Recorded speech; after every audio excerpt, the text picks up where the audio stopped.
Medford City Council, Committee of the Whole, May 14th, 2024. Mr. Clerk, please call the roll. Councilor Callahan. Present. Vice President Collins. Councilor Lazaro. Present. Councilor Lemming. Present. Councilor Scarpelli.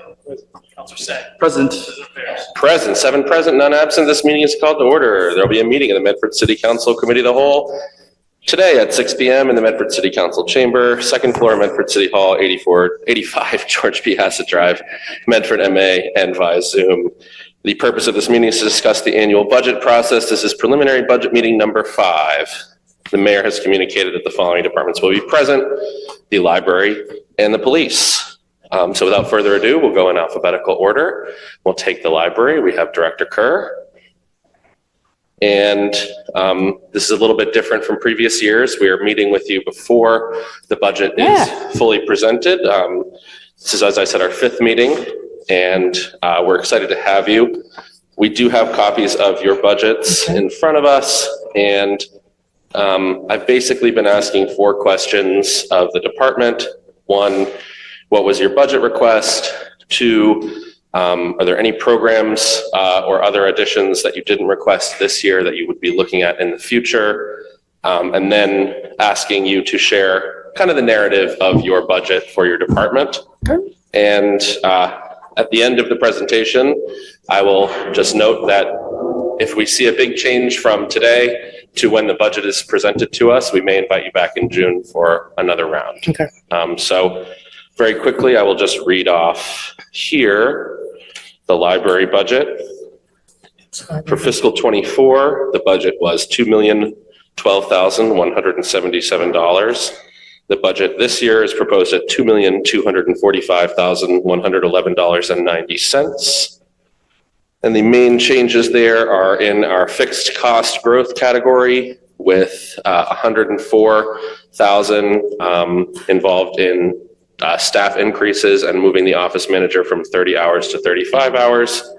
$44,000 also in the staff to ensure that there's a pay increase for the hourly part-time, and a $90,000 increase in data processing because the cost of tech in our new library is much bigger than our old library. And with that, I'll turn it over to you. So I have a fun infographic if you want to, I could pass it out. That's a mixture of calendar year 2023 statistics and FY23 statistics, but there's a lot going on. So we went into the budget with 3 things in mind: the increase for the hourly part-time rate, the increase in the tech line, and also we wanted to add a programming librarian. So the hourly rate is great. Everybody will be excited. And the tech, that isn't the original. We asked for more than that, but we made in a sort of agreement that we'd put this much in this year, and then the rest of it could go in next year. We've been covering the cost of the tech stuff out of the funding left from the construction project. So the last couple of years, that was our main goal, was to get our expenses into the actual budget. So we're almost there this year. That was the 90,000. I think that was it. Yeah, the programming librarian we were not funded for, but we are up for a Cummings grant, and we'll find out next week whether we have it or not. And that would cover the makerspace piece of our programming. So that will take a lot of the weight away from people, so we can wait till next year for the programming piece. Great. And feel free, if you want to walk through this infographic or share your budget narrative, we'd love to hear what you've been doing this past year and what you're going to be up to next year. Well, I handed them all out, so I don't know what's on it. I have some extras here too. I did that with the directions to the after party of my brother's wedding too. That was disastrous. So we're very busy, and this year things are going up. We were holding steady at 17,000 people a month last year, and now we're up to 18 pretty much. The meeting spaces, we have 5 study rooms plus the makerspace, a tech lab, and the large program room and a children's program room and several children's study rooms. There've been 7,000 in 2023. There were 7,000 bookings of those rooms, and the study rooms in particular are booked solid every day, which is terrific because we're still a very open plan building, but if you want a quiet space, you can book a quiet space. Also, the local history room, makes up people have been eating in there, so we're not sure about that anymore. I think we had 860 programs last year. There are programs practically every day. Children's does from baby lap sit to, what are they, 6th grade? And then the teens have their whole scope of programming. And we are where the teens go in the afternoon now, which most times is good, sometimes is terrifying. And, but it's really great that they are there. And we have a teen advisory board who helps Nicole do a lot of, plan the programming. They plan their own programs and they get a lot of other kids in. So that's been very gratifying to have a space for them to be in finally. And that's been great. And children's is crazy. In the morning after the story times or the lap sits, the nannies all hang out in the cafe area and have coffee. And that's been a great socializing thing. And this year we've actually started offering ESOL classes and citizenship classes, which is something I've been wanting to do for years, but we didn't have a room. So that started, we're doing 2 12-week ESOL classes and they're full and there's a waiting list. So we're going to continue with that next year. That's not exactly the budget, but, but we're very busy and we do have a great space. So we're trying to maximize the use of all the different rooms and the potential that it has. Great. Thank you, Director Kerr. Any questions from members of the council? Councilor Callahan.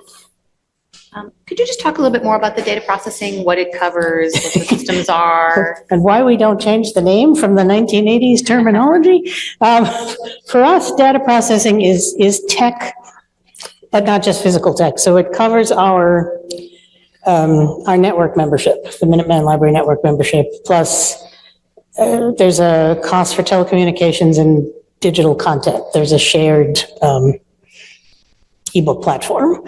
It also covers things, it also covers our TOS, which is the company that does tech support for the library, it covers that. Those are the 2 big things. And then we have there's a lot of fees for things. There's a laptop dispenser, there is a printing system, there's a traffic counting system in the ceiling. It's the platform for our newsletters, the platform for our summer reading program, and a bunch of databases. Because we have Ancestry.com and Consumer Reports Morningstar. It's an amalgam of, and we have 2 streaming platforms and a film streaming platform. So it's those guys and then little things that get stuck in. Because we're we're only 2 years old, we have not done a lot of purchasing of equipment because it's holding up pretty well, but it's aging, they tell me. Did that make sense? Any further questions for our library director, Director Kerr? Council Vice President Collins. Thank you. Thank you so much for being here. Thank you, other board members and trustees for being here as well. Appreciate this presentation. I also know me and several other counselors were able to take you up on the invitation to attend a public trustees meeting several weeks ago, maybe last month. Really appreciate the dialogue about where the library is at in the budgeting process. I say this about a lot of departments, but I really like these hearings for being able to just shine an extra spotlight on the work that the library is doing, the work that the department is doing year round. I know during budget time, the conversation is often like, what do we have to take to get what is on offer to the community? And the library is such an excellent example of what the community is getting out of the work that we're investing in, especially when you're talking about the programming that isn't even inside of the operating budget, but offers so much to, so in many cases, the people in Medford who really need the most. Something like ESL classes, I know that was such a need to be within Medford city boundaries for such a long time. So it's just very special to hear of this and other programming going on in the building now that we do have the new building. And I know that moving into the new building has been kind of one of the central pieces of the library narrative over the past few years, going from that sort of artificially smaller budget during the interim space to now try to, funding for the big, beautiful, modern, contemporary building that the library is now in. And I know that was certainly a conversation last year and something that we'll be continuing to work through over the next few years to make sure that the library is supported to really be operating at full capacity and bring that full capacity into the operating budget. So that's just a note of acknowledgement and thanks to you and all the work that's going on behind the scenes all year round to make this such a useful space for the community. We really are being used. It's nice. I have a very good crew too, I will say that. And actually, the funding that you were able to get for us the last 2 years, we're much more stable than we had been for a long time. So it was good. Well, that's great to hear. Thank you. I know it's been put to really good use. I have just one small question. I know we've talked about this in the past. I know that there was some of the part-time workers at the library. There was, kind of there's been talk of a raise. There hadn't been a raise in several years.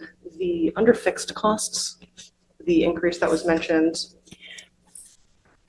the part-time pay increase for hourly part-time. Yep. Does that cover the proposed raise, or is that the Nope, folks that are? that covers the raise. This is actually more than I had originally asked for, because they Fantastic. calculated the increase. So that's good. Because we had people who were getting less than minimum wage, so now they're not. So that's good. And then everybody else is going up $1, so that's good. That's great. Because they hadn't gone up since 2019.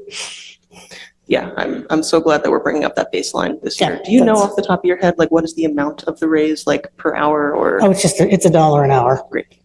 Thank you. for everybody. Thank you so much. Great, thank you. Any other questions by members of the council for the library director?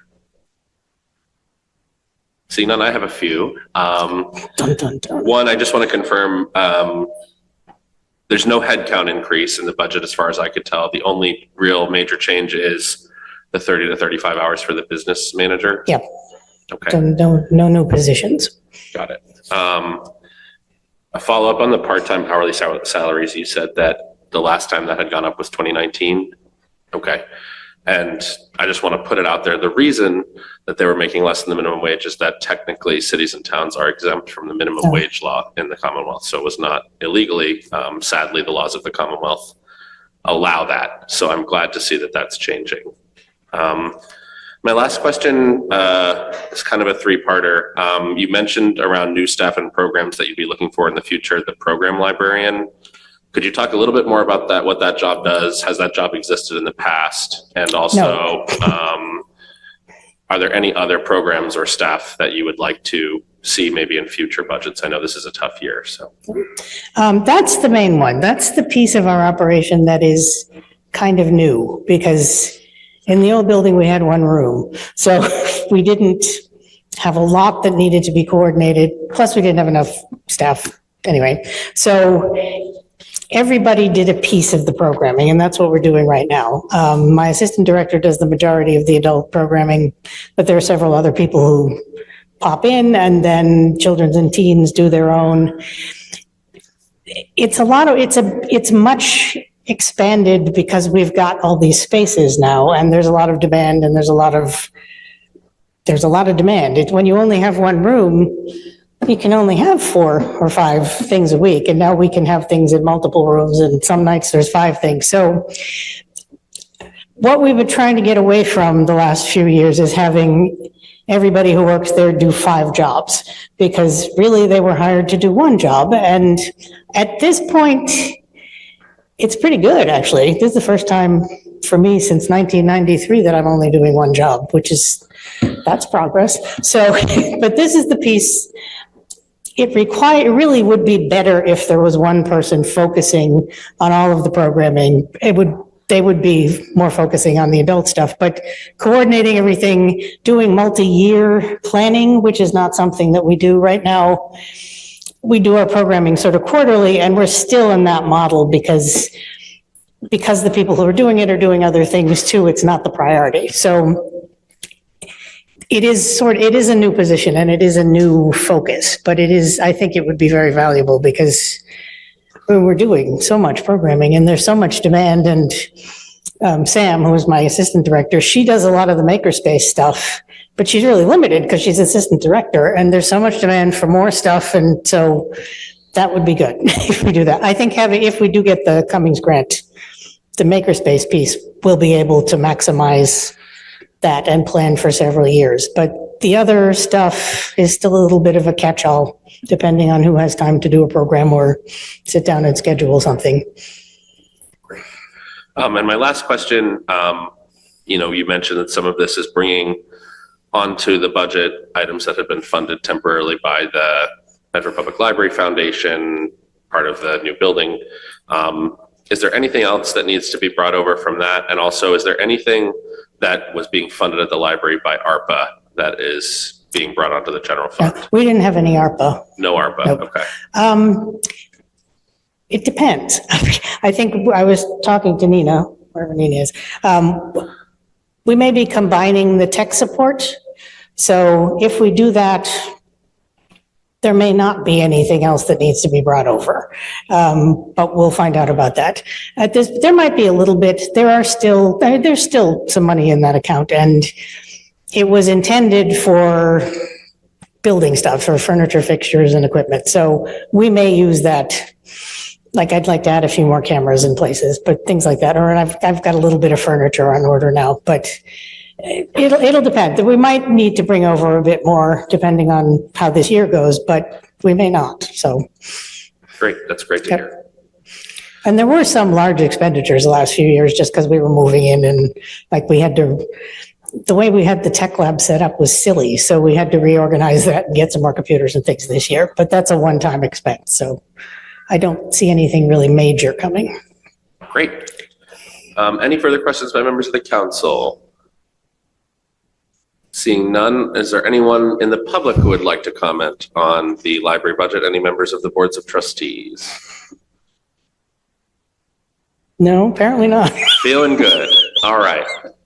Well, thank you then. Well, thank you very much. We will certainly invite you back if anything changes. Yep, thank you. All right. Next, we will go to Medford Police Department. We have Chief Buckley, and I will say once again, kind of the framing here. I'll quickly read the budget request. If there's anything I missed, feel free to add on to that. Then we'd love to hear about anything that wasn't requested this year that you'll be requesting in the future. Feel free to then share your narrative, and then we'll go to questions from the council. So very quickly, I will go here. We have the Medford Police Department budget. We had for fiscal 24, $14,566,880 budgeted. For fiscal 25, the proposed budget is $14,785,259. And we had FY24 budgeted total headcount 122, FY25 total headcount 128. And then the change sheet indicates that the fixed cost growth is $317,217 in full-time salaries, and then about $150,000, maybe $140,000 in a number of other items: court time, education incentive, academy tuition, professional services, and laundry. And then in terms of new expenses, there's some new expenses for data processing and for telephone. And with that, I will turn it over to you, Chief Buckley. Thank you. And I appreciate the opportunity. This is my sixth budget presentation. It's amazing to me how fast time goes on. I'd like to introduce Lieutenant Joe Gagliardi. He is basically charged with administration of finance in the department. He's my numbers guy. So if we get into the depths of where what money's being spent and what's in what account, he's my kind of assistant to come up in there. So, to some degree, I consider this a level funded budget, but we did have to tighten our belt in some areas, right? We understand the fiscal situation the city's in. And so where we tightened our belt, we feel comfortable that we can get through that process. And I will always say, anytime I come to the city council, the one thing that we're going to be looking for now and or in the future is police officers, right? I mean, we feel that there's a certain number of police officers that are required to maintain public safety in the city. 112 has generally been the number. The last few years, we've been cut down. This year, we're trying to make strides to get back a little bit closer to that number. And I think you can see that reflective in the budget. But other than that, there's no other further asks that I think. Some of the increased costs will be related to, we're in year 4, going into year 3 or 4 of the new police station. So a lot of warranties are up, or software needs to be renegotiated and that sort of items. So you'll see increases in those areas as opposed to cuts in other areas. And we get it. It's a tough fiscal year, and that's where we are now. So if there's anything specific I can address, or what's the next part of this that you would want me to? to talk If you about? want to share a little bit about what you've done fiscal '24, any plans or new things you'd like to do in fiscal '25? Yep. So, we've maintained sort of an increase in calls for services over the last year. So we did north of 36,000 calls for service. And I was told today, it's estimated that 50% of those, even surprising me, are 911 emergency type calls. So those types of things are increasing and keeping us busy. I am proud to say that the proactive calls for service, that means just that the police officers who are out there and being visible in the community are up to about 28% of all of our calls for service. That has kind of continues to increase, and it continues to be sort of a sign that the police department is vested in the community and is active and is out there kind of helping with those regular and ordinary issues, whether it's traffic or just presence issues. We have pursued our community engagement unit, and we increase the support. We've been to a number of different events throughout the year. Probably received the 2023 annual report from the police department. Hopefully you guys have gone through that pretty extensively, and to give you an idea of all the things that we've been involved in throughout the year. Our behavioral support unit remains to be active and a vital part of what we do as an operation. And if you remember, I've talked about this over the past couple of years in behavioral support. We have 3 full-time clinicians. And we're one of the very few communities in all of Massachusetts where they actually respond to calls for mental health services with our police officers. We don't call them afterwards. They'll actually respond on scene. And we do see an increase both in the number of calls, but both in the effectiveness of the police response when we have a clinician with us responding to those sorts of calls. So that continues to grow as a part of our operations. We know that body-worn cameras now have been in play. We continue to see some positives with that, and we continue to monitor that as we grow, and no major issues with that. As for fiscal '25, I've outlined 3 sort of short-term goals. One of them will be to continue to pursue the hiring and recruitment of qualified and a diverse workforce. Every police department, probably across the country, but I can say specifically in the Commonwealth of Massachusetts, is concentrating on hiring and recruitment and maintaining police officers. And we don't want to fall behind in that. And I think we have a great police department for a great city, and we want to attract and keep police officers as we've trained. The second short-term goal for '25 will be to kind of concentrate those employees and, our officers take pride and satisfaction in the work that they do, and we, in turn, need to take some pride and satisfaction in them. And we concentrate a lot over this past year, and we'll do so in the future, on their physical health, their mental health. These are sort of epidemic problems in policing across the country, but also with some job career enhancements and development. We do a lot of training in the Medford Police Department, and we increase that and go. But finally, and one of the things I'm going to be more proud of in fiscal '25 is that we are now moving forward to being an accredited police department. It's the hope that in fiscal '25 that we can become an accredited police department through the State Police Accreditation Commission. Essentially, this is our police department coming in line with the standards and best practices for all police agencies. So every state has standards and policies that are derived from a national level of police standards across the country. And it's good for liability purposes, it's good for professionalism, and it's going to establish more directives and more procedures for personnel to follow, but in the end, that is a good thing for policing, right? So we know what we're required to do, we know how to do it, and we know why we're doing it. And so that is an extensive process, and it essentially requires us to really dig deep into how we operate and do that. So we're going to overcome that goal in fiscal '25 and push towards accreditation. And that should be a gold star for the police department and for the city of Medford. Our long-term goals, while they slightly change over the years, they're always produced in our budget. I can read them here. It's some of the things you're going to be used to hearing: decreased crime rates with effective crime prevention strategies and proactive policing, maintain long-standing objective to making our community safe and desirable place to live, work, and visit. We want to partner with the community to solve problems and improve public safety. We will maintain community policing as our guiding philosophy. We intend to recruit and retain diverse, highly skilled, and motivated police officers. We have, over the last few years, taken up the long-term goal to maintain public contact through social media. And we see the increased importance of being able to connect with our community through social media. And so that remains one of our long-term goals, is to be out there visibly and publicly contacting, keeping the public abreast of what we're doing. We're going to maintain a long-term commitment to the safety and well-being of our police officers, as I've just addressed previously.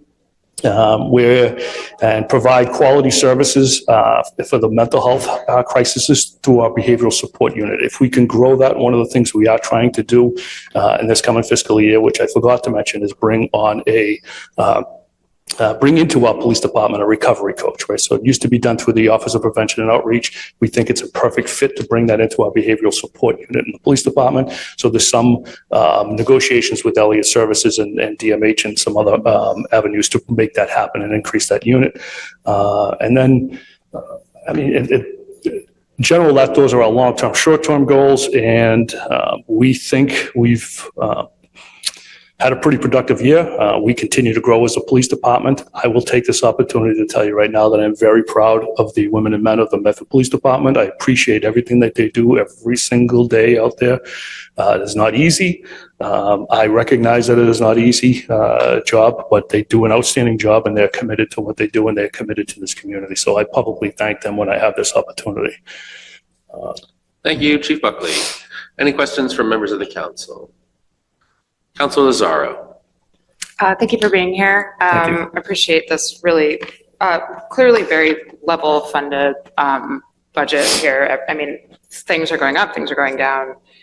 It's looking almost the same as last time. As a new counselor, I have a couple clarifying questions. Sure. I've never really looked at the budget at this scale before, but just to help me understand, so the way that overtime is calculated here, it's gone down. Overtime for officers has gone down by 50,000 from last year's budget, but it's separate from holiday pay. Can you help me understand how that's negotiated? Is that part of the contract for officers, or is it based on something else? Like, how is that? And how is overtime calculated? Okay, so yes, it's contractual, but overtime for patrol officers would be any rank of police officer with the exception of the chief, but that has to perform work above and beyond their, let's say, 40 hours of work service. So that could be shift coverage for vacation time, shift coverage for sick time. When we have to maintain a minimum standard of police officers.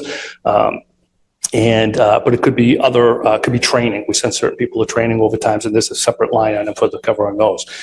We feel that it's like we're tightening the belt there on the 1.15 million. But I will tell you this: the overtime budget prior to this, prior to me becoming chief, was probably, I think it was estimated at $1.8 to $2 million a year. So we continue to work hard on our overtime budget and bring that down. So it's another stretch, but overtime budget relates to extra work performed by police officers, not say paid detail work. Holiday pay, as you mentioned, is simply that we don't get holidays off, right? So when Christmas comes, we come to work and the officers get a payment for that day instead of the day off. And so that's why there's a line item for that. And then there's increased payments per contract. Is if you come to work and you actually work the shift, then you get it off. If you don't come to work, well, you didn't get a holiday, so you get paid for that holiday. And that's contractual. And it's a number that we have to abide by. And it paid for the 13 holidays that is contractually committed to by the city of Medford. Keep going. But there is a possibility to kind of schedule creatively to sort of try to tighten up overtime, which sounds like you've been attempting to do, and it looks like you're trying to do with this budget in the same way. Correct. Totally. And we continue to always we look at it weekly, if not daily. But Excellent. yes, Awesome. we do work on that often. Yeah, probably too often. But. And I just very quickly did just divided that it would be about, it's budgeted around $10,700 per officer, but does that usually work out evenly, or is it depends on who's on staff that day, or just it? It depends because per contract, sorry, I don't know if there's it depends. It doesn't ever work out evenly across the board. Some ranks will get paid higher, of course, but the patrol officers generally have more overtime work assigned to them. But we still maintain our overtime. Most of our overtime majority is voluntary. So if there's an overtime opportunity, we look to establish a list. If you've signed up and willing to work overtime, you'll get that overtime opportunity. And if you don't sign up to work the overtime, you won't get offered it. Sometimes we don't have anybody and we have to force officers or we assign in advance for emergency type situations. But it's not across the board because it's a voluntary situation. I appreciate that there's a lot of moving parts to this and everything has scales and everybody's trying to fit the puzzle pieces together. So I appreciate you coming out and No, it's a good and sharing all opportunity to this talk with- about yeah, how I- it works. Yeah. I'm trying to understand it also. Thank you very much. Yep. It is complicated, but it's a chance to tell and explain some of these questions, and we will take advantage of it. Great. I'll go to Counselor Sang, Counselor Callahan. Counselor Sang. Thank you. You talked a bit about accreditation. I think that's a really exciting prospect. Is that something that is done mostly more through policies, or does the budget have a big impact on that? And does this proposed budget move you towards accreditation? It's mostly policy. So it's policy, procedure, it's how we carry out our daily operations, right? But of course, there could be financial impacts on that, right? Accreditation will look at every aspect of not just say, is your use of force up to standards of the Commonwealth of Massachusetts and what other police departments? But what we'll say is, it will look at your, HVAC system. It'll look at the security of your police station. It'll look at all these other things. And if you fall below that, you have to kind of maintain it. We're lucky in that this is the first time, we could have started this a couple of years ago, but our prior police station wasn't capable of passing any accreditation. So now we have a modern police station, and we're able to kind of carry that through. And with the exception of regular maintenance to a lot of the equipment that we have, we don't see any increased cost that's related to it. So we feel it's the perfect time to kind of seek and push for accreditation. But let's say in the future, some physical standard of your facility doesn't meet standards, and we would not be reaccredited, and we would have to find funds for that. But there's not necessarily an increased cost in personnel of assigned a lieutenant and an officer to kind of work through this whole process. They're already sort of on payroll. It's just sort of a reassignment of a special project to get us through this. There's a lot of work that goes into it, but I don't expect to see additional costs related to this budget that's not already covered for in here under general salaries and other facility type costs. Yeah, that's super helpful for us as counselors to learn about and to hear. It's mostly a lot of paperwork. I trust you. Yeah. I was also curious about, are there any positions that are on grants or funds that aren't being carried over into this budget, or are being carried over but require a certain amount of spending to be kept up in this next budget? Sorry. We have no positions that are funded through a grant per se, with the exception of our clinicians, right? So they're funded full-time through a DMH grant for the department, and they're civilian type. Everyone else all of our other employees are on here. Now, that doesn't say that we don't receive grant monies, right? So we have 911 grant monies. We receive grant monies from other different state agencies or funded agencies, and they go into kind of supplement and some other things. So the state, say 911, will require that everyone who answers the phone for 911, which is generally most of our police officers, undergo 16 hours plus hours of training and additional related to this. They will pay the cost of doing that. So they go forward and they do that, and they pay those costs. They'll pay costs for replacement of equipment that's in the 911 center should they break. Now, it's not unlimited, right? It'll go to even a chair if you needed a new chair, but you only have a certain amount of money every single year under a state 911 grant to sort of fund that. And then occasionally we have a Cummings grant, so we use a lot of that to support our community engagement unit, right? And so it's not fun. We don't have no opera employees. We don't have any other grant employees that we're going to lose. They're all budgeted employees, and we continue to kind of supplement what we do through grants. And for those grants that you brought up, does the city also have to pay in a certain amount for match a certain amount, or? In those, no.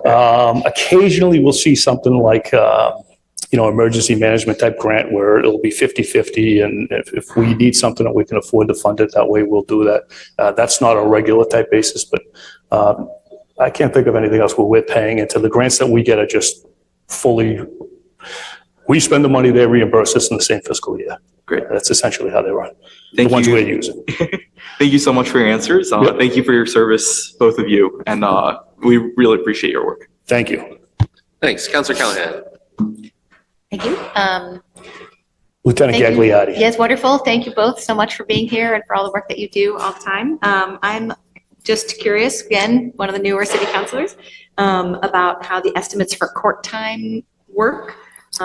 Looks like from 40 to 60K, and just curious about, how you budget for that. Yep. He'll probably be able to get deeper into the numbers, but I'm going to explain this in real sort of like easy terms. Our officers are obviously required to go to court for many things that we do, right? So it's not just arrests, it could be criminal complaints, it could be witnesses to different things. Pre-COVID, so pre-2020, our court time budget, I think, was $75,000 a year. And we sort of stretched it. Police officers were always going to court. But we carried that same budget, say, into 2020, 2021, 2022, and the courts have never really got themselves back. And actually, they would do a lot of, whether it was Zoom type court hearings and or just handling things, and we didn't have a need to spend that much money.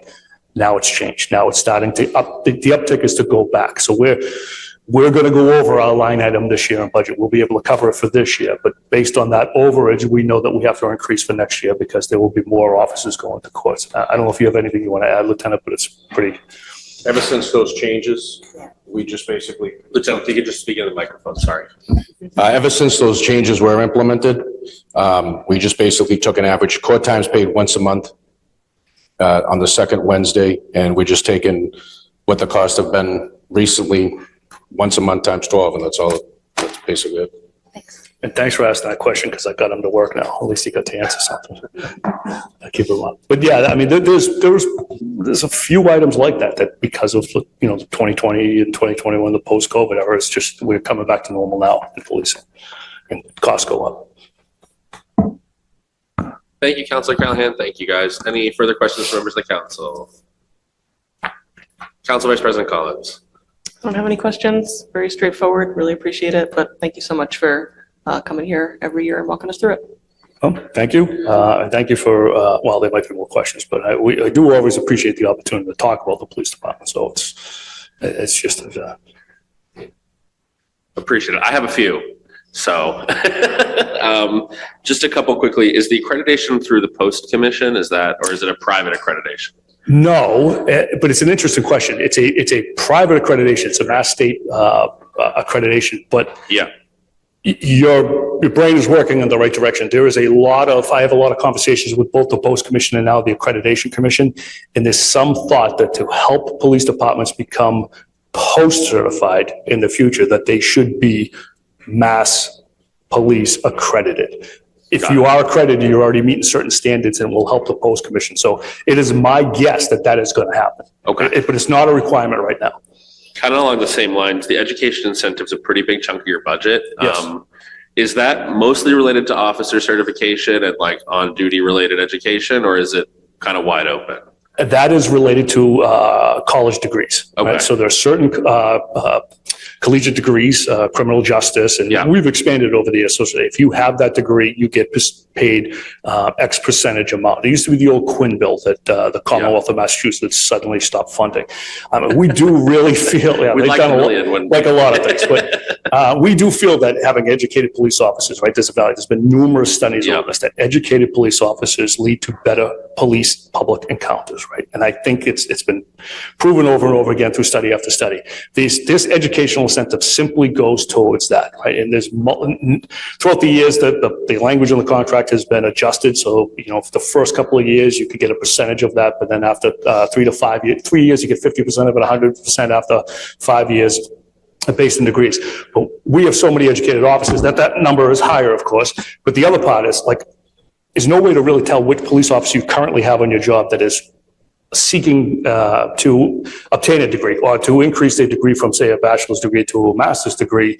So we always have to kind of budget to be able to cover any of those increased costs. And we always encourage them to go to school. Right. And just to clarify, so it's if they have the degree, there's an incentive pay, not that we're paying, or is it that we're paying for them to get the degree? We're not paying for them to get It's the the degree. after. It's the after after. fact. Once you have a degree, you get the incentive. Great. Yeah. Great, thank you. The recovery coach for fiscal 25, is that staying with the health department, or I know that was kind of a grant funded and maybe in a tough spot. It's going to be grant funded and it's an open question, but we think for fiscal 25, it'll be within the police department, Okay. it'll come- subject to change. right? Okay. So it is a lot of, there's still a lot going into that, including how much it's going to cost us, right? So I got two more That quick has a- questions, and I have a question on the head counts. The professional services legal fees increase, is that going, I'm just wondering why it's outside of the law department budget? There's a lot of other things that go into that account, right? So Yeah. a lot of our professional fees that we have to pay for a police Got it. department. But since Bruin, which is like a lot of things have changed and you're getting challenged now on every single one of my decisions that related to your licensing of firearm. And there are legal fee, I get sued every single Okay, time, so you're getting sued over firearms licenses, basically. like weekly. Yeah, all right. Maybe not that much, but yeah. And then what is Sonic Wall? The Sonic Wall? Yeah, That's just that defense and our service systems. cool. Yeah, I just didn't, it's got a fun name. Yeah. All right, my last question's on the head count. It's kind of a multi-parter. I think Counselor's saying, you answered the question, there's nothing that's ARPA funded that's coming onto the general fund in this budget. We're going from 102 to 107 on patrol and then one dispatcher. And I'm wondering kind of two things. One, it's described as fixed cost growth, but to me, it's new positions from fiscal 24. And I'm wondering if you could just go a little bit more into why that's being considered not a new position, but a fixed cost change. We have maintained, and we have since I've become chief, that I was going to say acceptable, but that's probably not the right word, but a workable number of police officers for this city is 112. Now, I will tell you that, and like everybody else will talk about this, when in 98, when I became a police officer, we were at like 138, 130 something. And throughout the years, we've lost numbers. That's patrol only. That's the entire police Oh, that's the department, entire from chief down. Okay. And so today, as we sit, we're at 97, looking to fill positions. Yeah. But things have changed and we've adjusted. So sometime right before I became chief of police, the number was 112. That's an effective number to kind of carry that. That's the patrol. That's Yeah. That's for the entire department. Okay. Chief down, 112. Okay. So we try to maintain that in our budget. And last year, and I think 2 years prior to that, I'd have to go back and look, when there was some budget matters that had to be resolved, we were cut 10 bodies each year. So we went from 112 to 102. And sorry, Now- I misread. It's Yep. 102 to 107 across the board, not patrol. My apologies. Yeah, and then, but last year it was 112 to 102 and then Yeah. the year prior. So that's, Okay. it's sort of, if they're not really new positions, we're just looking to fund them back to Trying to get back to the 112. provide effective Okay. public safety, yes. And the main reason I ask it is a difficult year. And it sounds like we're just trying to get halfway back to where we were a few fiscal years ago. I just want to raise that point because I think it's important for people to understand what's going on. And in the light of proposals in other departments, I mean, we're talking about net 20, maybe net 40 loss in the school department. We just need to have all the information out there to explain why things are happening the way that they're happening. I think it's a fair question, and I think you at least understand why we're pushing Yep. for doing this. I think if you review the budget, you can see that we've made cuts in other areas to try to kind Yeah. of stay, I don't like the term level funded, but I think we all Yep, know what I we're see it, talking about yeah. here, to try to compensate for this, because we do need people. But ultimately, our job is a people's job, and I see the effort completely in the money. Yep. Some people are going to point to the head count, and I just think it's important to have a holistic conversation. My last two questions, you said so we're budgeted for 102, and we're at 97 right now. yes. And so you're hoping to fill 10 vacancies, hopefully, if this budget goes through as is. Well, we're hoping to fill 10 bodies. We're in the process of trying to fill 5 right now. Okay, Right, we're just early in the stages and trying to get through that process. got it. And then I think that's it. Do you expect any more retirements or vacancies this year? This fiscal year, we expect 2 to be 8, our term is aged out somewhere after January. And are you having difficulties with the applications, getting enough folks in through civil service and to training? So it's increased over the last few years. We expect to see, we were told somewhere around 56 people took the civil service exam for police officer, and that list will be able to view June 1st. So Okay. I don't really have an exact answer. Yeah. But that number has increased from the last few years, when that number was substantially lower than that. Yeah. Of course, it's drastic from the 800 when I came on the job, but that's the nature of the game. So I can't probably answer that question. I do know that we've Yeah. looked through this current list, but come June 1st, there's going to be a brand new list, and we believe there's some 54, 56 individuals who have taken that test, and that's a positive for us when it comes to that. So we'll be able to look at it there and see where it goes. Civil service now has that test every year as opposed to every 2 years. Okay. So, Good. All right. Thank you. I know that was a bunch of questions. Nope. It's a big crowd out there. yeah, what's going on? It's orchestra. The orchestra's coming to perform their statewide winning, award-winning performance. So want to get them in here as soon as we can. Is Perfect. there anything else you want to say before I open it up to the public very quickly? No, but I will repeat myself. I owe the success of this police department to the police officers who are out there every day. And yeah, I can always highlight the detectives. I can always highlight my administrative staff who do bang up jobs. But it's the police officers that go out there every single day in the cruises and work overnights and holidays and weekends that really are the depth of this police department. And I thank them for everything they do. And I'll leave it at that. Awesome. Thank you. Thank you very much. I appreciate your time. brevity on that. Yeah. Just looking to see if he had something else he wanted to say there. Oh, can I also just one last thing? Just want to thank Ronnie Tarantino. So Ronnie's the chief's clerk, and this is, when I said this is my 6th budget and time flies, this is probably his 50th budget. So he worked a long time with Chief Sacco, and I appreciate him. He does everything with a pencil, but he gets his numbers right and they're accurate. So I just wanted to point him out and thank him. As long as we're maintaining the pencil budget. As long as we get it back there, but All right. he still maintains a big, strong support for us. So I want to thank him. Thank you. I appreciate Great. it. Thank you, Chief. Oh, yeah, we do have I have traffic commission and traffic supervisors. supervisors. Thank you. I can go very quickly through that. Traffic supervisors, we're going from 357, 650 to 361, 525.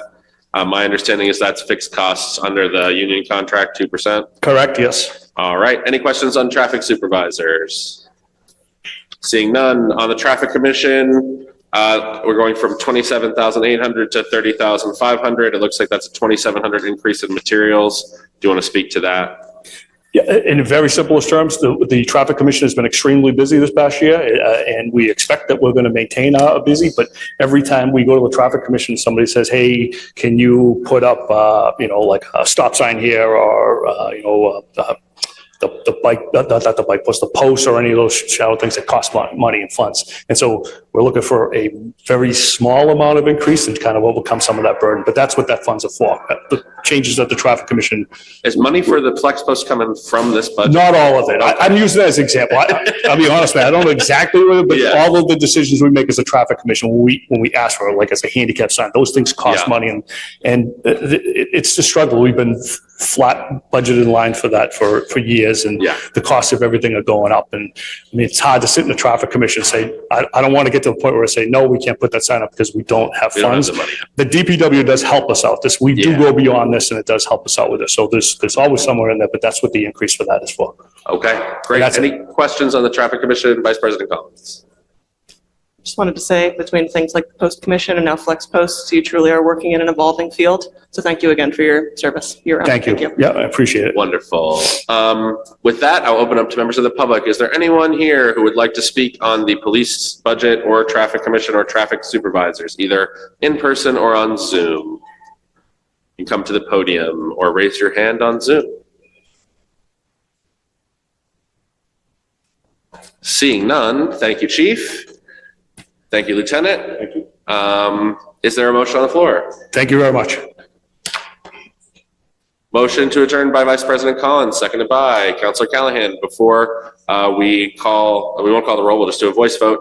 We're going to have an orchestra performance. We have some certificates to hand out. so stick around. We're going to move to a different Zoom meeting. But we may not get to some of our business for a little while until we get that done. So I think it's a nice day, a good meeting. And with that, on the motion of Vice President Collins, seconded by Councilor Callahan, all those in favor? Opposed, motion passes and the meeting is adjourned. See you soon in regular meeting.